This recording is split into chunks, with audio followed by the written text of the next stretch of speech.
ষষ্ঠ উপাখ্যান অনঙ্গ নয়না।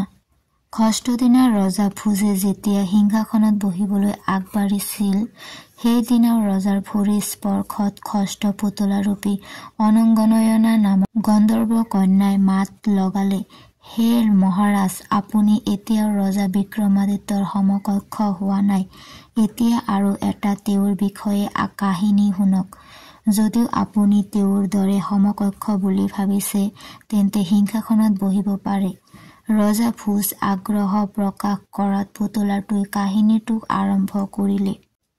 এবাৰ ৰজা বিক্ৰমাদিত্যই বসন্ত কালত পত্নীৰ সৈতে বনলৈ যাত্ৰা কৰিছিল। তেওঁ প্ৰৱেশ কৰা বনখন আছিল অনেক সৰু ডাঙৰ তৰু তৃণ গছ লতিকাৰ সংগমস্থলী। আনহাতে তাতেই আছিল এটি সুন্দৰ খেলা ঘৰ। উক্ত ঘৰৰ প্ৰাংগণ আছিল মূল্যৱান চন্দ্ৰকান্ত শিলেৰে নিৰ্মিত। তদুপৰি বেৰ আৰু মজিয়াবোৰো আছিল মূল্যৱান ৰত্ন আৰু মুক্তাৰে খচিত। গোটেই ঠাইখন আচৰিত ধৰণেৰে সুগন্ধৰে ভৰি আছিল। বনৰ মাজত এটি চণ্ডিকা দেৱীৰ মন্দিৰ আছিল। উক্ত মন্দিৰত এগৰাকী ব্ৰহ্মচাৰী বাস কৰিছিল। ব্ৰহ্মচাৰীজনে ৰজা ৰাণীক দেখি তেওঁৰো সংসাৰলৈ মোহ জন্মিল। তেওঁ ৰজাৰ পৰা মাটি এডোখৰ বিচাৰি বিয়া বাৰু কৰাই সংসাৰী হব বিচাৰিলে। ইয়াৰ পিছত ব্ৰহ্মচাৰীয়ে ৰজাৰ ওচৰ চাপি ৰজাক আশীৰ্বাদ দিলে। ৰজায়ো যথাসাধ্য সন্মান জনাই ব্ৰহ্মচাৰীজনক তেওঁৰ অৱস্থিতি সম্পৰ্কে জানিব বিচাৰি সুধিলে, হে ব্ৰহ্মচাৰী, আপুনি কৰ পৰা আহিছে? ব্ৰহ্মচাৰীজনে কলে, হে মহাৰাজ, মই উক্ত বনৰ মাজত অৱস্থিত মা জগদম্বা চণ্ডিকাৰ মন্দিৰ পূজা কৰি আছো। প্ৰায় 50 বছৰ ধৰি মই পূজা আগবঢ়াই আছো। মই ইয়াত ব্ৰহ্মচাৰী ব্ৰত পালন কৰিয়েই আহিছো। আজি শেষ নিশা দেৱী উপস্থিত হৈ মোক কলে, তোমাৰ এতিয়া গাৰ্হস্থ ধৰ্ম পালন কৰা সময়। ইয়াৰ অন্যথা অন্য কোনো পথ নাই, কাৰণ ইয়ে তোমাৰ মুখ্য লাভত সহায় কৰিব। তুমি ৰজা বিক্ৰমাদিত্যৰ ওচৰলৈ গৈ তোমাৰ মনৰ ভাৱ ব্যক্ত কৰা, তেওঁ তোমাক উপায় দিব। গুণী জ্ঞানী ৰজাই ব্ৰহ্মচাৰীৰ উদ্দেশ্য বুজিছিল। তেওঁ বুজিছিল যে এয়া ব্ৰহ্মচাৰীৰ মিছা কথা। তথাপি ভিক্ষা প্ৰাৰ্থীক ইচ্ছা পূৰণ কৰা ৰজাৰ কৰ্তব্য, কাৰণ ইয়ে অশ্বমেধ যজ্ঞৰ ফল লাভ কৰাত সহায় কৰে। এই কথা চিন্তা কৰি ৰজাই বনৰ মাজত চণ্ডিকাপুৰ নামৰ এখন নগৰ নিৰ্মাণ কৰি নগৰখনৰ দায়িত্ব ব্ৰহ্মচাৰীক অৰ্পণ কৰিলে। তাত তেওঁক 100 সুন্দৰী ৰমণী, 50টা হাড়ী, 5টা ঘোঁৰা, 4000 সৈনিক দিলে। ব্ৰহ্মচাৰী সন্তুষ্ট হৈ ৰজাক বহুত আশীৰ্বাদ দিলে। কাহিনীৰ অন্তত পুতলাটোৱে ৰজা ভোজক কলে, হে মহাৰাজ, আপোনাৰ মাজত যদি বিক্ৰমাদিত্যৰ এই মহামনতা আছে, তেন্তে সিংহাসনত বহক। ৰজাই মৌন হৈ সেই ঠাই এৰিলে। সপ্তম উপাখ্যান কুৰংগ নয়না। পিছদিনাখন পুনৰ ৰজা ভোজে সিংহাসনত বহিম বুলি ভৰিখন আগবঢ়ালে। সেইদিনা সপ্তমগৰাকী পুতলাই ৰজাক বাধা প্ৰদান কৰি কলে, হে মহাৰাজ, সিংহাসনত বহাৰ পূৰ্বে ৰজা বিক্ৰমাদিত্যৰ অন্য এটা কাহিনী শুনক। ৰজা বিক্ৰমাদিত্যৰ ৰাজত্ব কাল আছিল প্ৰজা সাধাৰণৰ বাবে অতি উত্তম সময়।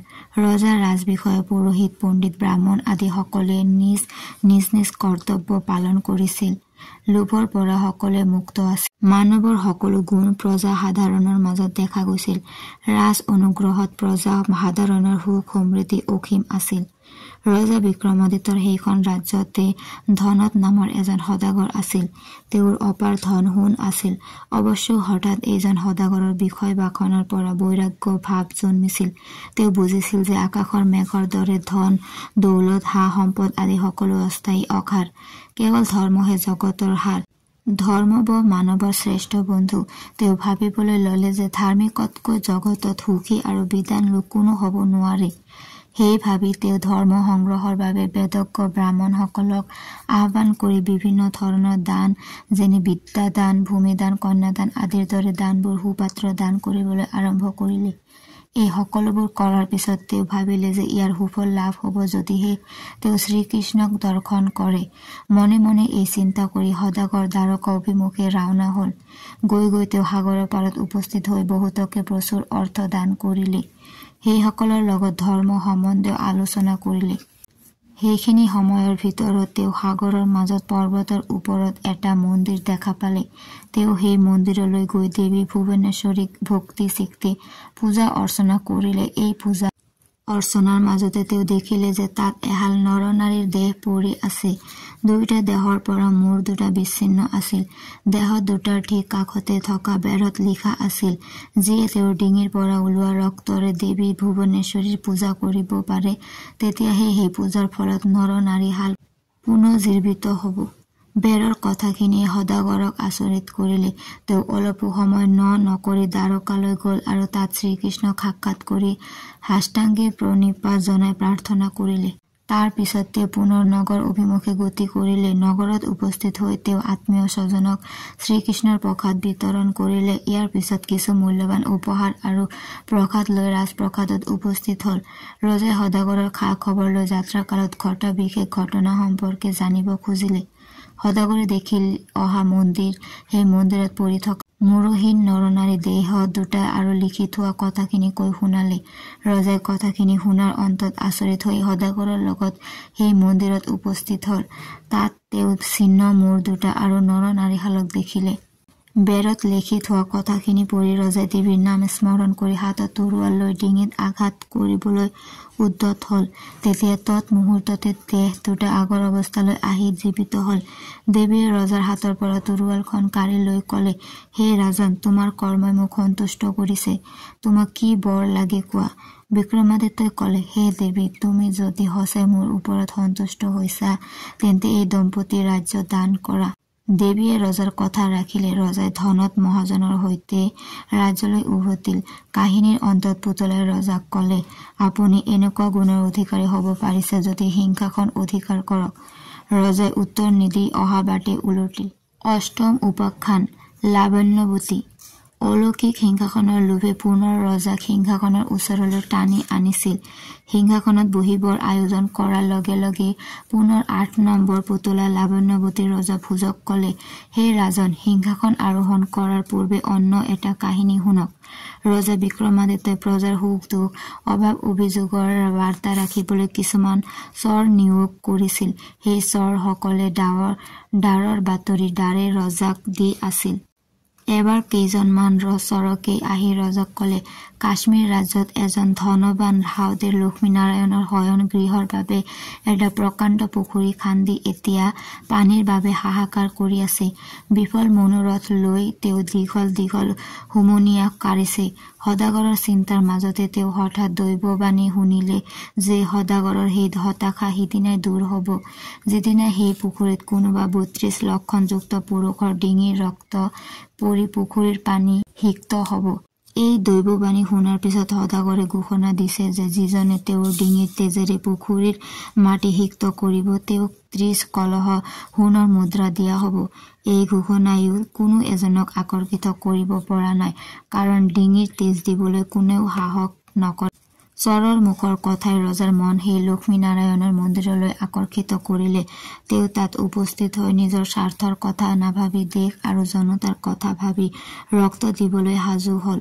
তেওঁ জলদেৱতাক ক'লে, হে জলদেৱতা, তুমি ৩২ লক্ষণযুক্ত পুৰুষ বুলি ভাবি মোৰ তেজে গ্ৰহণ কৰা।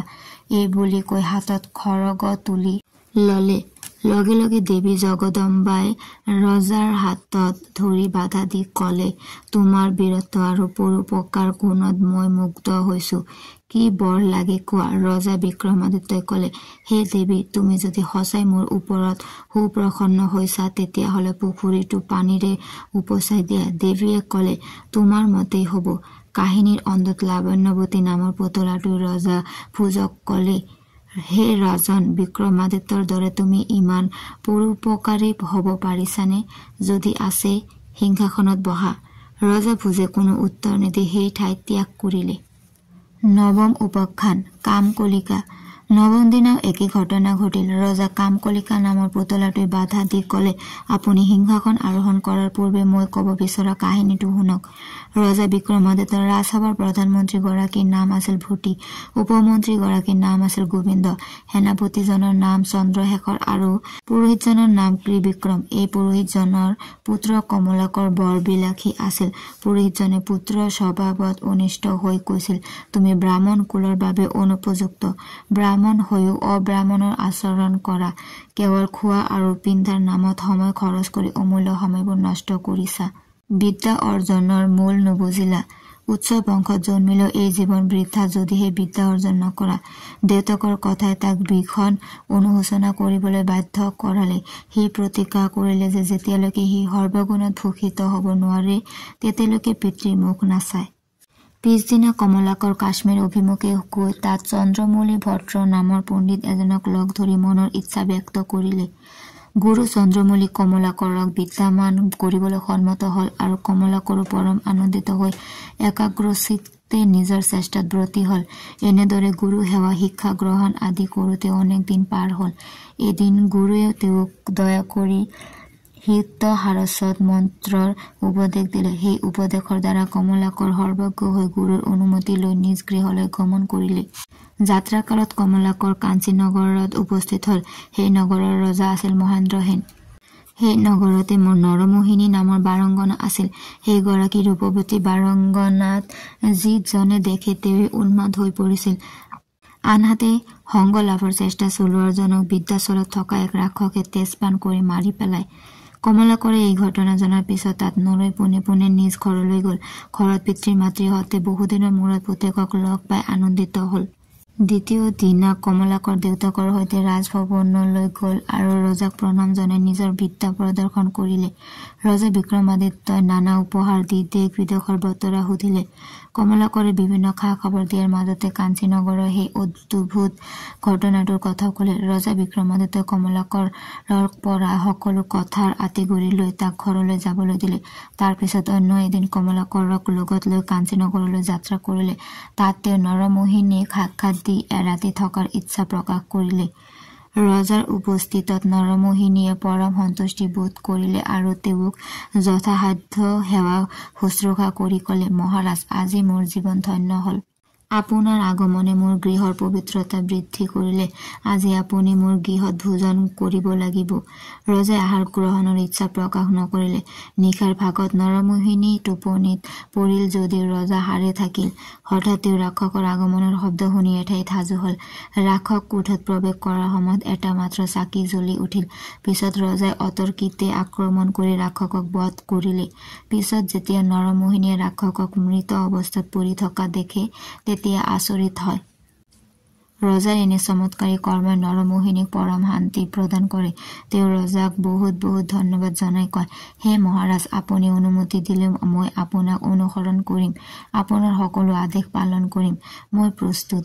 ৰজাই কলে, যদি সেয়াই সঁচা তেতিয়া হলে তুমি কমলাকৰৰ লগত বিয়া হৈ মোৰ আদেশ ৰক্ষা কৰা। ৰজাৰ আদেশ মানি তেওঁ কমলাকৰৰ লগত বিয়া বহে।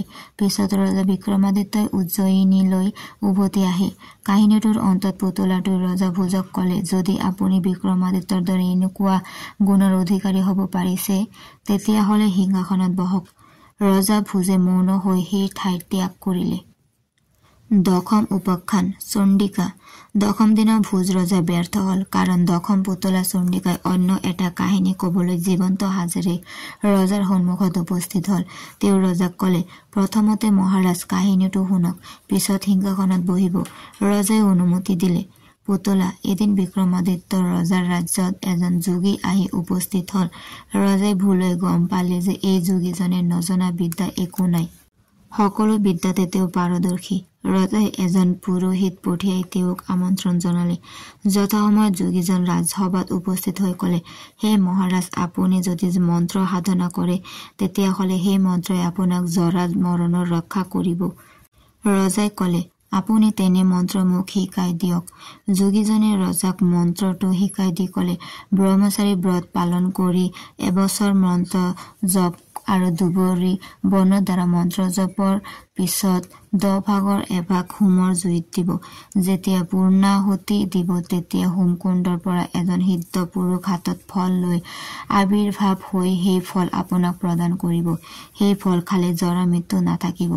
আপোনাৰ দেহ বজ্ৰৰ দৰে হব। এইদৰে ৰজাৰ যোগীজনে মন্ত্ৰ কৌশল আৰু আশীৰ্বাদ দি আঁতৰি গল। ইয়াৰ পিছত ৰজা অৰণ্যলৈ গৈ যোগীজনৰ সকলো উপদেশ পালন কৰি পূৰ্ণাহুতি দিলে। অন্তত এজন দিব্য পুৰুষ হাতত ফল লৈ ওলাই আহিল আৰু ৰজাক সেই ফলটো দি নেদেখা হৈ যায়। ৰজাই ফলটো লৈ আহি থকা অৱস্থাত ৰাস্তাত এজন কুষ্ঠ ৰোগী ব্ৰাহ্মণৰ সাক্ষাৎ লাভ কৰে। ব্ৰাহ্মণজন সেই ৰোগত কোঙা হৈ পৰিছিল। ৰজাক দেখি ব্ৰাহ্মণজন সেই ৰোগত কোঙা হৈ পৰিছিল। ৰজাক দেখি ব্ৰাহ্মণজনে প্ৰণাম জনাই কলে, হে মহাৰাজ, ভয়ানক ৰোগে দিনে দিনে মোক শেষ কৰি আহিছে। ৰজাৰ কৰ্তব্য প্ৰজাক ৰক্ষা কৰা, কাৰণ ৰজাৰ মনত ৰজা পিতৃ, গতিকে আপুনি মোক যিকোনো উপায়ে কৰ্মযোগী কৰি তোলক। ব্ৰাহ্মণৰ কথা শুনি ৰজাই ফলটো ব্ৰাহ্মণক দান কৰিলে। ব্ৰাহ্মণে ফলটো ৰজাৰ পৰা গ্ৰহণ কৰি সেই স্থান ত্যাগ কৰিলে আৰু ৰজাইও প্ৰাসাদ অভিমুখে গমন কৰিলে। কাহিনীটো শেষ কৰি পুতলাটোৱে ৰজাক কলে, এনেধৰণৰ উদাৰতা যদি আপোনাৰো থকা বুলি ভাবিছে তেন্তে সিংহাসনত বহক। পুতলাৰ কথাত নিশ্চুপ ৰজা আগৰ ঠাইলৈ গমন কৰিলে।